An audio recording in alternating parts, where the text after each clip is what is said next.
Queridos, nós vamos falar um pouquinho sobre a eclesiologia. O que vem a ser eclesiologia? Eclesiologia é a doutrina da igreja, tá? É a doutrina bíblica da igreja. E é a ciência, digamos assim, que estuda tudo aquilo, a organização da igreja, né? Tudo aquilo que diz respeito à igreja de um modo geral. E a palavra eclesiologia vem da palavra eclésia, quer dizer igreja. Eclésia é uma palavra grega que tem o significado de chamados para fora, uma assembleia, uma reunião daqueles que se reuniam nas praças das cidades antigas. As cidades gregas antigas, as pessoas quando queriam discutir algum assunto de relevância para a cidade, algum assunto de política, ou tomar alguma decisão para a cidade, eles se reuniam na praça e chamavam o povo para fora. Por isso que eles falam, chamados para fora. Então, era aquela assembleia solene onde eles tomavam as decisões com relação à cidade. Daí vem o nome eclésia. Então, igreja, a palavra igreja significa eclésia. É uma reunião, uma assembleia solene de pessoas para um determinado fim. Nós sabemos que quem fundou a igreja foi Jesus. Jesus é aquele que fundou a igreja, aquele que começou com a ideia de ter um grupo reunidos em seu nome. E isso tudo começou lá no capítulo 16 de Mateus, quando Jesus, ele conversando com seus discípulos, principalmente com Pedro, tem um momento lá que ele pergunta assim para o pessoal, para os discípulos que estavam ali, o que eles estão falando a meu respeito? O que dizem os homens que eu sou? Aí eles falam assim, olha, uns dizem que você é Elias, outros dizem que você é Moisés e tal, e tal, e tal. E vocês, o que vocês dizem que eu sou? Aí Pedro responde, tu és o Cristo, Filho de Deus vivo. Aí ele fala, é verdade, bem-aventurado é você, irmão, que a ti foi revelado que realmente eu sou. E aí, Jesus fala assim, tem um momento que Jesus fala assim para Pedro, né? Que ele seria aquele que estaria dando continuidade à igreja. Vamos lá ler o texto para a gente lembrar? Mateus 16, versículo 18, só para a gente lembrar, vocês com certeza conhecem esse texto. Diz assim, e também eu te digo que tu és Pedro, e sobre esta pedra edificarei a minha igreja, e as portas do inferno não prevalecerão contra ela. Ali Jesus estava falando dele mesmo, essa pedra, essa rocha, porque Pedro significa pedra, mas ali há um jogo de palavras, ali na expressão. No primeiro momento Jesus direciona Pedro, você Pedro, mas agora ele está falando dele, rocha, né? Ele que era rocha, sobre esta rocha, sobre esta pedra que era ele, edificarei a minha igreja. Então, ô Pedro, você essa pedra edificarei a minha igreja, as portas do inferno não prevalecerão. Ou seja, a grande responsabilidade de Pedro ali, Jesus já estava falando para Pedro ali com relação à igreja. Mas a igreja também ela é chamada de noiva de Cristo. Vários momentos, vários textos bíblicos apontam a igreja como a noiva de Cristo.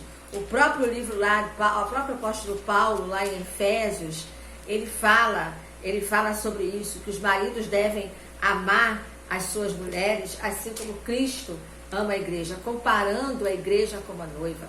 Lá no livro de Apocalipse fala do grande casamento, né? A igreja ataviada, pronta, separada, santa, imaculada, para o grande encontro com o Cordeiro, e ali celebrar as bodas, né? As bodas do Cordeiro. E a igreja é também chamada de corpo de Cristo.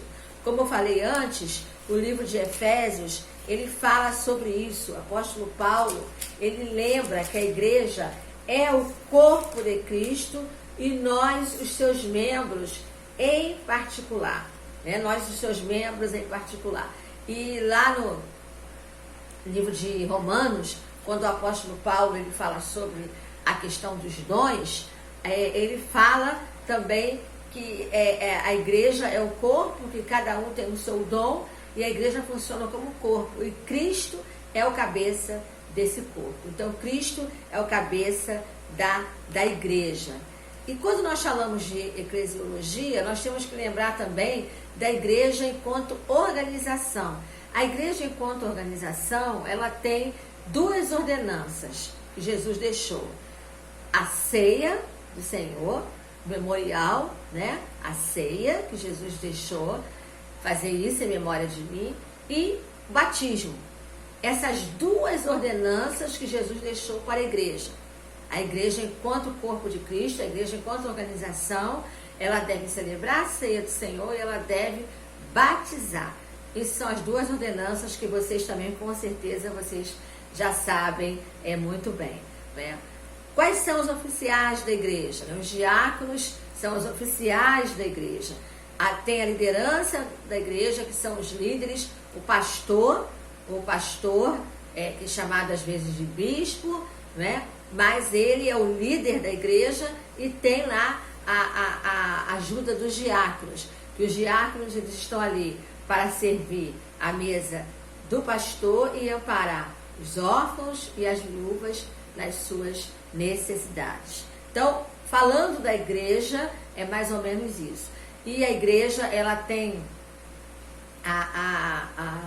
uma função, o principal, digamos assim, o objetivo da igreja é pregar o evangelho, é anunciar as boas novas do evangelho.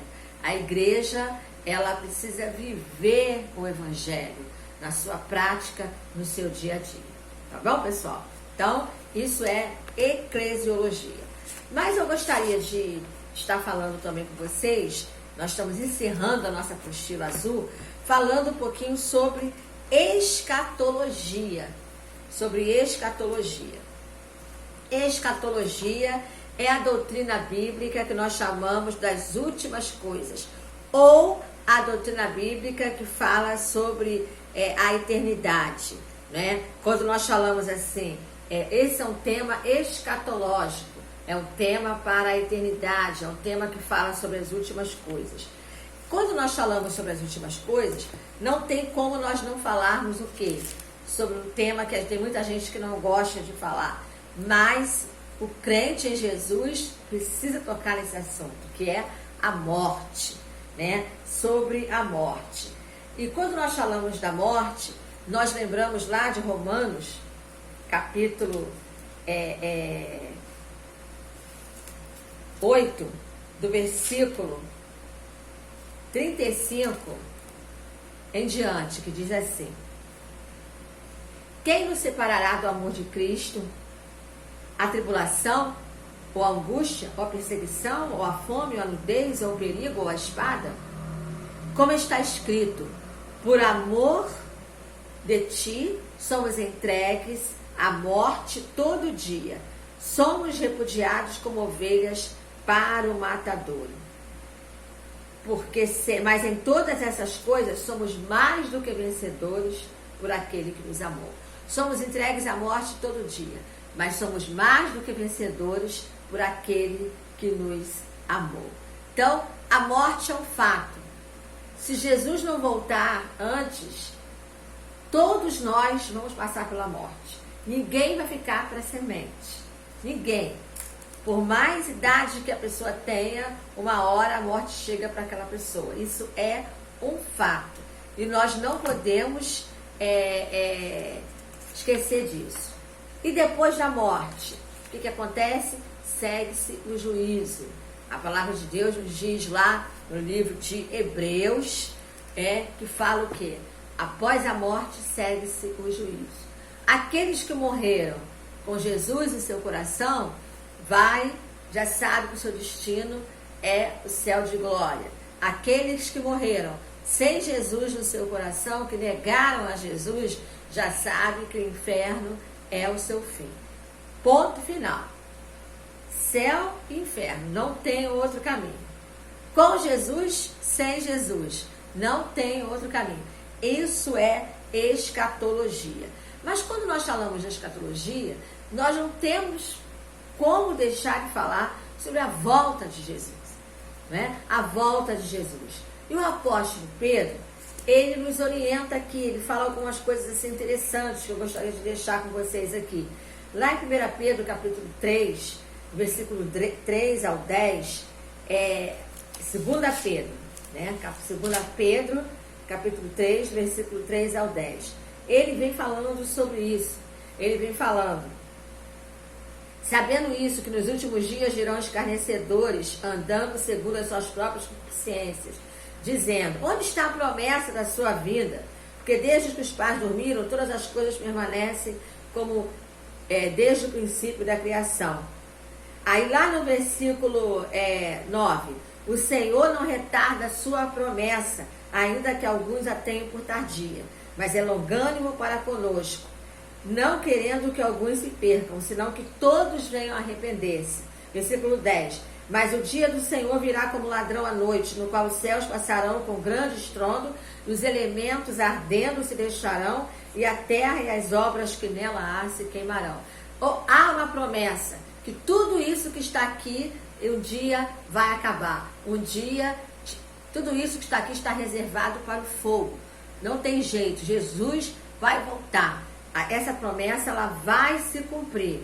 Isso aí nós não podemos esquecer e não devemos esquecer. Precisamos pregar o Evangelho, precisamos viver hoje como se Cristo voltasse hoje. Alguém já disse isso lá no passado e é verdade. Precisamos falar mais sobre a volta de Jesus. É um fato, Jesus vai voltar. E esse tema sobre a volta de Jesus, nós temos que lembrar lá do que ele deixa registrado lá em Mateus capítulo 24, Mateus capítulo 25, que é um sermão escatológico, quando ele vem falando, ele vem falando sobre como estaria a terra, ele vem falando sobre a tribulação, ele vem falando sobre guerras, fome, pestes, a propósito do momento que estamos vivendo. Tudo isso ele vem falando lá em Mateus capítulo 24, Mateus capítulo 25. Ele vem falando, ele vem preparando pai contra filho, filho contra pai, o amor de muitos que vão esfriar, enfim, tudo isso.